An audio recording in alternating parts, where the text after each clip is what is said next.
watch another show with you, okay? Stay good. I gotta wash my face.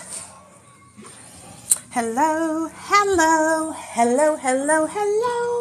Hello to the most beautiful friends in the whole wide world. Hey, guys. Okay, so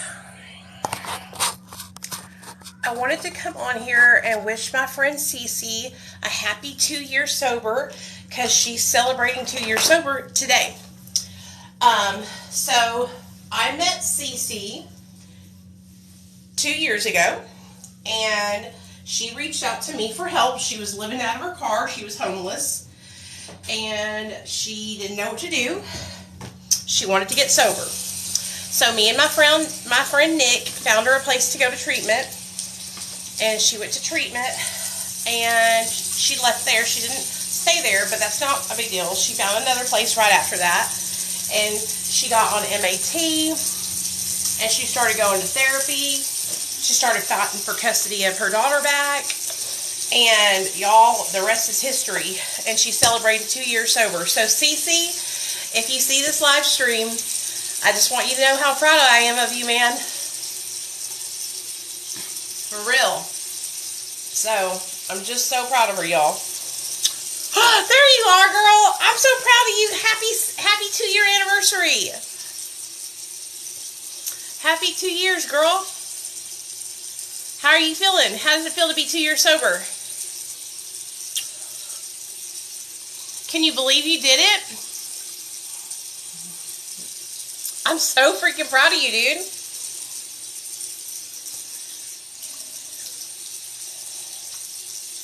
I know, but listen, listen, life is difficult, right? Nothing in life is just easy and handed to us, right? But isn't it so much, like, isn't it so worth it because you're working hard to stay sober? You know, yeah, life gets difficult, but we don't fold, honey. We don't fold. We keep on fighting. We keep on fighting the good fight. Because going back to our lives in active addiction, that ain't worth it. That is not worth it. You know? So, I'm really fucking proud of you, dude. For real. Congratulations, babe.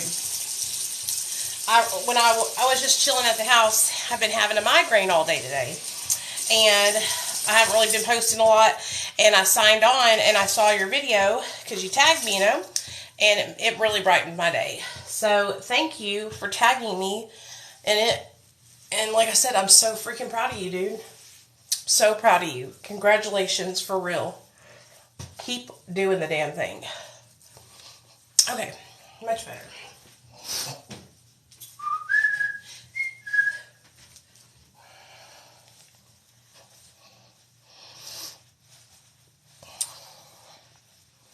Yeah. Isn't it crazy? So, like, yeah. So, you know, I went through, like, probably a good 2.5, 3 years where my mental health. Hey, what's up, babe? Hey, Cherry. Where I had the worst mental health. Like, I felt like I wanted to die every single day. And, but I didn't die. And I didn't, let that feeling take me over to where I kept fighting is what I'm trying to say. I kept fighting, and that's what you have to do as well. You guys have to keep fighting, okay? Keep fighting. Ooh, for wrinkles.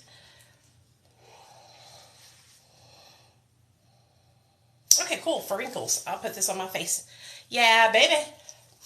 Keep fighting. How hard was it for me to come off opioids? Well, I went through detox. I'm on Suboxone now, but I did go through detox and get completely off opioids back in 2015. I went into treatment after my son got taken away from me, and I put myself in detox. I got detox off opioids and benzos, but if you know anything about benzos, like 5 or 6 days is just not enough time. So I got out of detox, and I was really sick still from the benzo withdrawal. So when I was in treatment, I relapsed on benzos.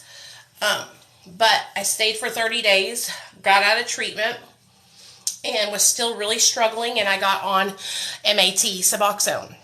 And I've been on subs ever since. I started out on 12 milligrams, and now I'm on like 1/4 of a milligram to 1/2 of a milligram. Just like a really small amount. And that saved my life. And it was the best decision I ever made.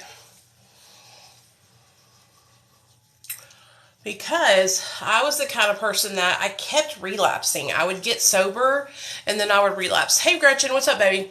I would get sober, and then I would relapse. I would get sober, and then I would relapse. And I just couldn't put together any time. I couldn't stay sober. And so, getting on MAT really, really helped me a lot. Now, I just use it, and it helps with my mental health, and it helps with cravings. And I also do, like I said, therapy. I do group therapy. I do one-on-one therapy. I help others. I do sponsorship and mentorships, coaching. I do it all. Hey, Tosh, what's up? You did? Oh, girl, I'm so proud of you. Good job. Good. See, don't you feel...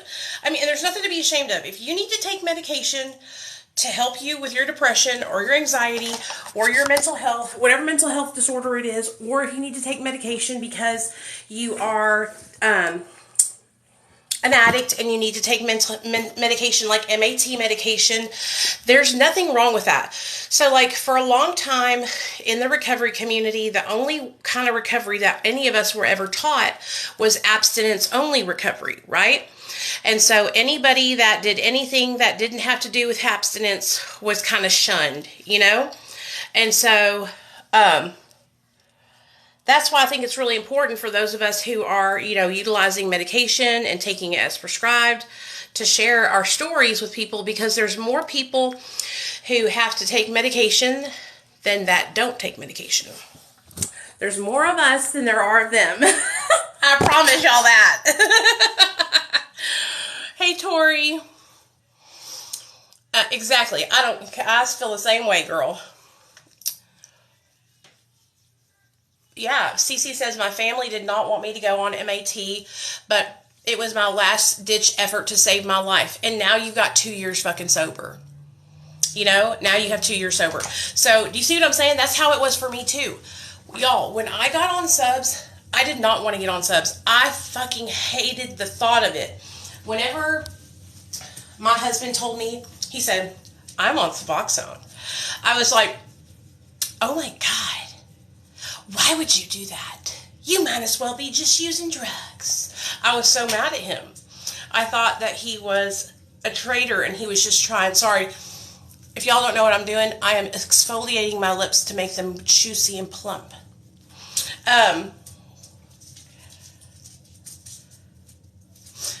I thought he was just trying to do it to like get over, you know, and like manipulate the system. Because I didn't know any better, you know, and I was like mad and I didn't want to try it. And so I was just talking shit, you know. Well, once I got myself in a position where I was like needing help, that's when I realized like I need to shut the fuck up and try something different. Because for years, you guys, I had been trying for years. I had been in and out of AA, NA, and sober livings and rehab centers. And I would relapse and I would feel like such a huge failure, you know? I would feel like a failure. I felt like, is there something wrong with me? Is my brain broken? Why are most of my friends able to get sober through AA and NA and I'm not? You know, I felt like a huge failure. Well, I finally like stopped beating myself up about it. I stopped feeling like a failure about it, and I just did something different. I finally did something different, and that something was getting on MAT, and it saved my life. And I'm here today to tell you all the stories because of MAT, you know. When I first got on it, people told me I would never be able to help anybody. They told me that being on Suboxone, nobody would take me seriously, that I would never work in recovery. No, Jenna, baby. that I wouldn't be able to help people, that I might as well be shooting heroin. And I really felt like discouraged by those words. But I said, you know what? I'm not going to listen to what they say. I'm going to keep trying. And so I started out. Jetta Confetta, come here. I started out. I got a job at Hallmark. God, man. Neil, I'm telling you what. This little heifer right here, she is just a little heifer. Come here, heifer. I'm going to put you in the bed with Daddy so that way he can keep you tamed. This is my little blind dog, y'all. She is totally blind. She can't see a thing. Here comes the heifer. Daddy, make a pocket for the heifer.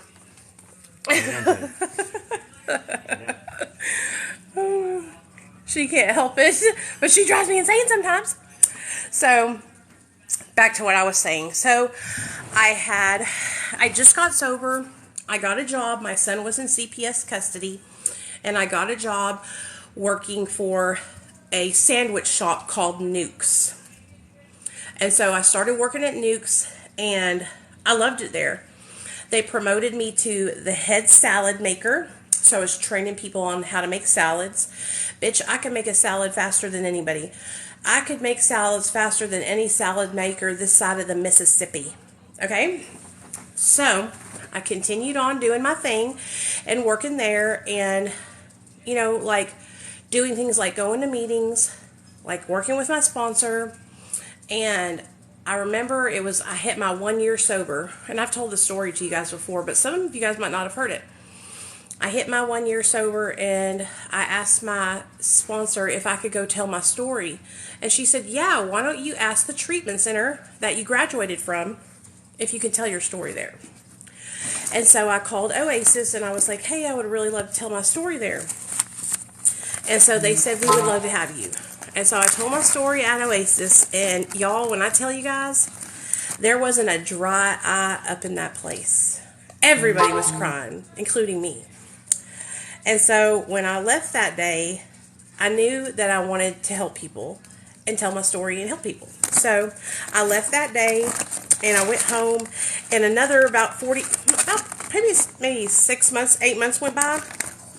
And I thought, I'm going to start a Facebook page, because I had been following all these really cool people on Facebook that were advocates, like recovery advocates, right?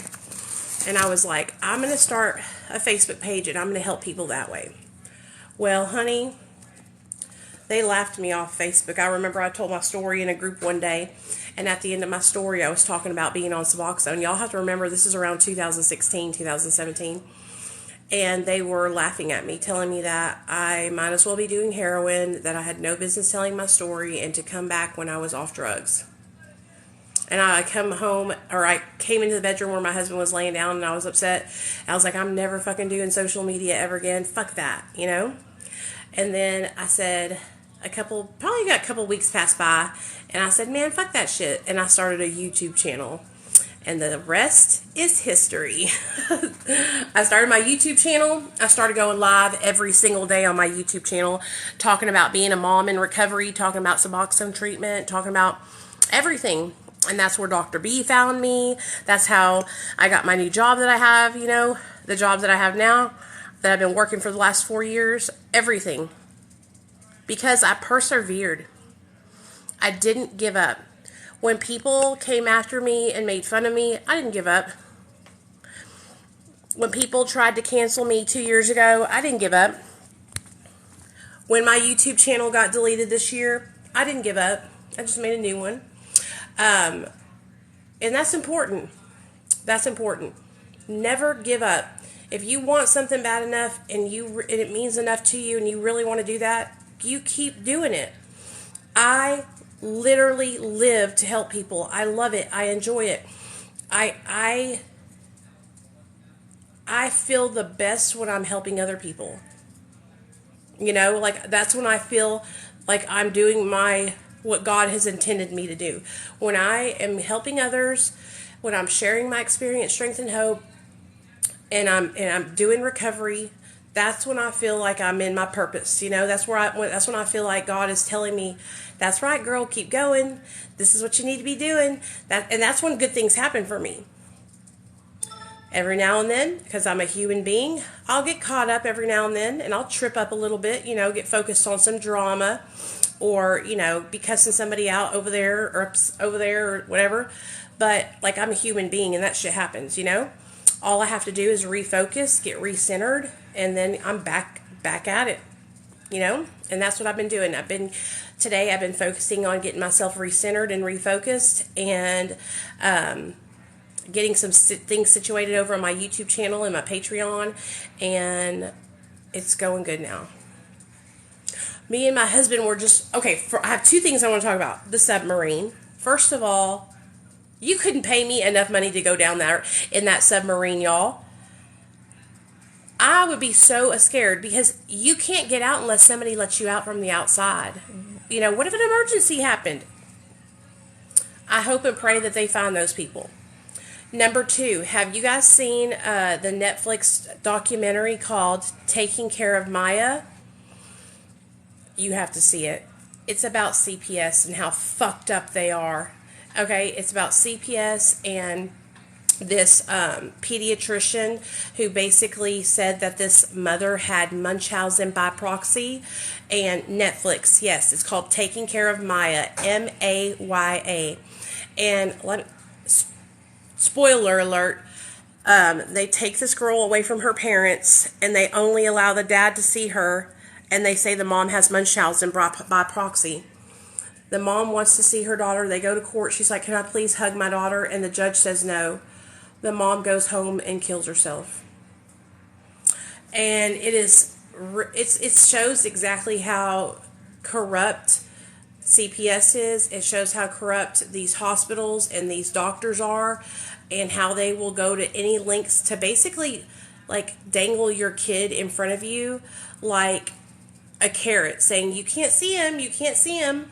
Munchausen by proxy is when a parent is basically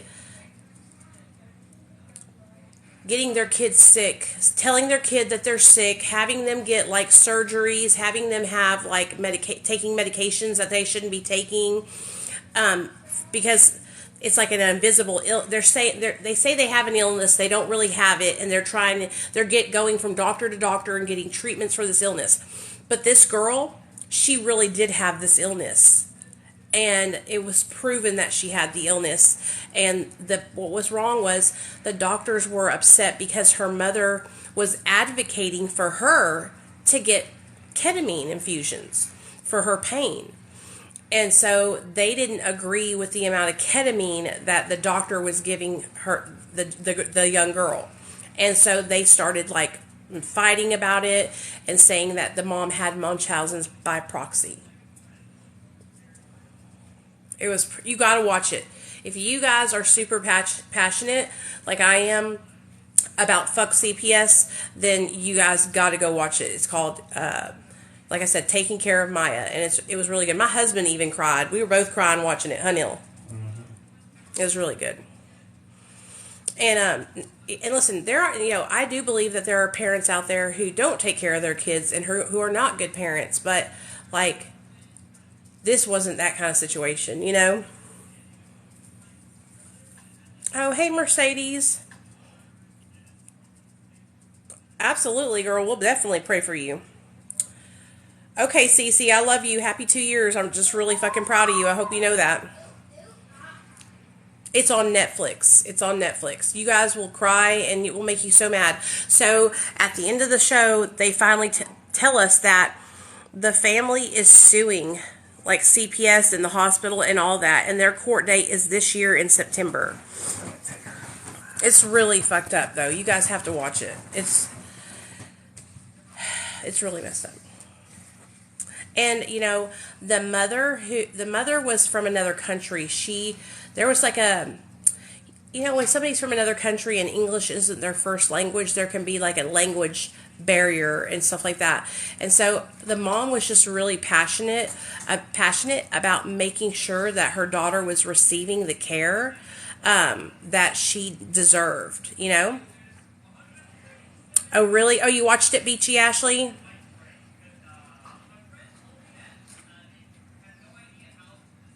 Did you? And y'all, you know the lady that's here on TikTok that talks about CPS? She was in this documentary. You know who I'm talking about? The older lady? She's like wrote a couple of books about Child Protective Services. I think she's an attorney ad litem is what she is. Or she was an attorney. And you guys, she was on that documentary. So I can't remember the lady's name, but just type in CPS attorney and her account will come out up here on TikTok. She's an older woman, probably like 57 or something like that, maybe 60. Yeah. So we watched it all the way to the end. It was really, really sad. Really sad. And you know, my husband said it was bringing up feelings that we have from whenever our son was taken away. You know, and I will tell you all this, like when Nathaniel got taken away from me, this is how my mind went. My mind clicked and I went, I gotta fight to get my son back. And I will fight until the death. When I tell you guys, I'm not a bitch that nobody wants to fuck with. Okay, when I put my fucking mind to something, I get that shit done. And when they took Nate from me, I knew I was going to get him back and nobody was going to stop me. Nobody. And I got him back. I fought hard for my son. You know, yes, I was on drugs. Yes, I failed the drug test. But I fucked up. I should have never signed their paperwork. I should have never let them in my house. I should have put myself right into treatment, sent my son to go stay with his grandma, and said, fuck you, CPS. You know, because all they did was cause my child trauma and me.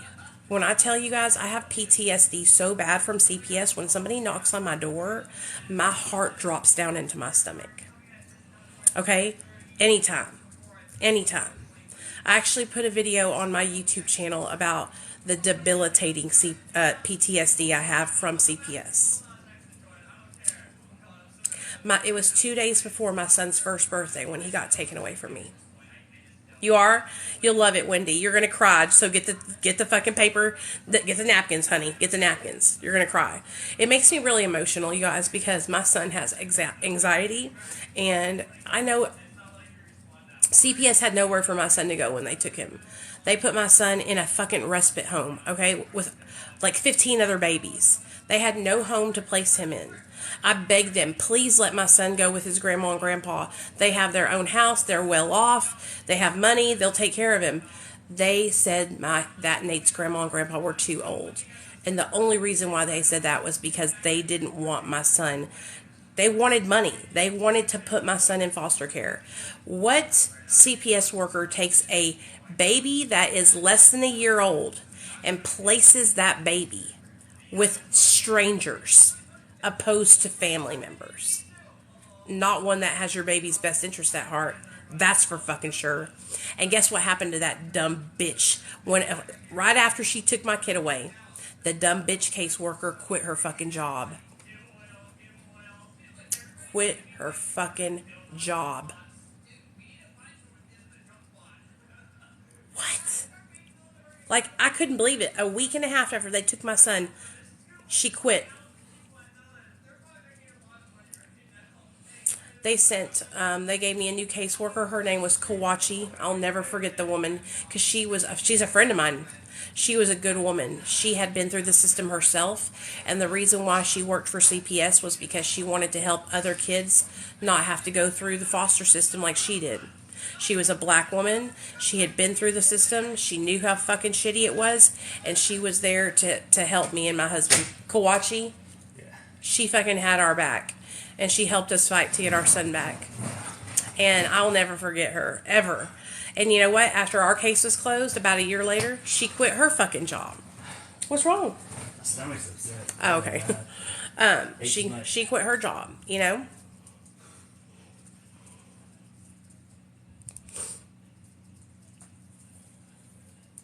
Oh, they tried to do everything they could to keep me and my husband from getting our son. They tried to do everything they could. But we fucking kept fighting. They tried to tell us that, basically that they tried to make up lies and say my husband was an alcoholic and was drinking. My husband never drank alcohol at all. Like, we still don't drink alcohol.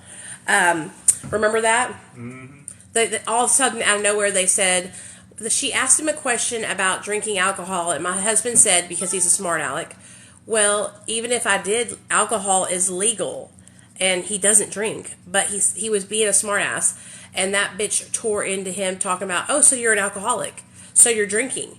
And my husband's like, no, ma'am, I don't drink, but if I did, it's not illegal. You know what I mean? And I was like, shit. They were trying to like do anything they could. Then they tried to say that because we were on MAT, we couldn't have our son back.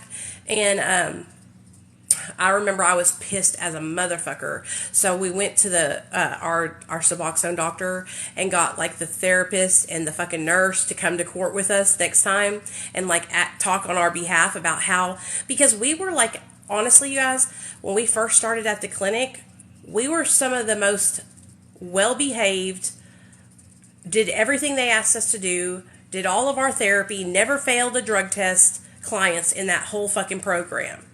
You know, me and my husband would be sitting in group and we would be surrounded by people, no offense, that were falling asleep because they were so high, nodding out on dope, you know, and we're in there fighting to get our son back, you know, fighting.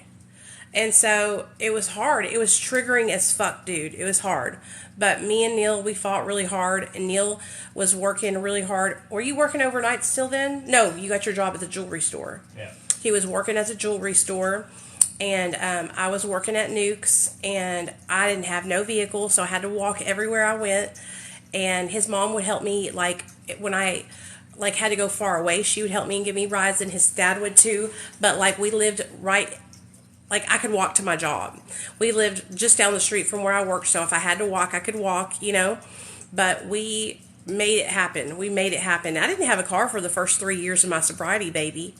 Okay? I didn't have a car. And then I remember Neil and me went down to the car dealership, and he co-signed for me a car, and I was able to get my own vehicle. Bitch. I was like, rum, rum. And I just paid my car off this year, like literally a month and a half, 2 months ago. I paid it off, and I got the title in the mail and everything. And yeah, we worked really hard, you guys. That's why I think I have such a hard. That's why I have such a. Hey, Matt, love you. Hey, Tiffany. That's why I have such a strong opinion about people like not working hard. You know, people. Being online and trying to like beg for money all the time and being dishonest and not having integrity or accountability. The reason that's why I have such a strong opinion about those things is because I know how hard I worked, and I know that how much that helped me, the sacrifices that I made. Okay? The fact that I didn't have a car for the first 3 years and I had to fucking hitchhike, you know what I mean? That made me stronger and made me the person I am today, you know? And that is why I am so hard on other people when I catch them doing bullshit. And I know it for sure. I'm going to say something because, like, me saying something can be the difference between them living another day and dying of a drug overdose, you know? It pays off. It really, really does. And I didn't get the easy way out. And I didn't have my mom and dad here, you know, to just like fall back on. My parents moved away to New York whenever I was, you know, getting high because they were so depressed. My addiction was killing my family. And my mother and father couldn't stand to watch me kill myself anymore. You know, the only family I had was my two sisters. One of my sisters was on drugs. The other one didn't want to have nothing to do with me. And then my husband and his family. You know, and I had done pissed my motherfucking mother and father-in-law off so bad, they were ready to throw me to the wolves, you know? Because I was so crazy. I was so crazy all the time, getting high. So that's why I'm so hard. That's why I'm really hard on people. And I have such a strong opinion about working hard in recovery because it's important. It builds character. It's going to help you be a better person in the long run, and it's going to help you be able to help other people too. So, yeah. Anyways, I'm going to get off here because I'm going to go find me another Netflix show to binge watch. But every single one of you guys, go and watch Taking Care of Maya right now, okay? Because we don't take no shit. I might not have grown up in New York, Matt, but I was born there, baby, and I got that New York blood running through my veins. You know? So I love you guys. I love you, Matthew. I hope you guys have a great day, rest of your day. And if you need anything, you can always DM me. I always try to answer all my messages, okay? I'm going to get off here tomorrow morning. I'll be live over on my YouTube channel at about 10:30, 10:45 a.m. Central Standard Time. And we're going to do makeup, and we're going to chat about recovery and triggers and boundaries, okay? Okay. All right. Love you guys. Have a great day. See ya.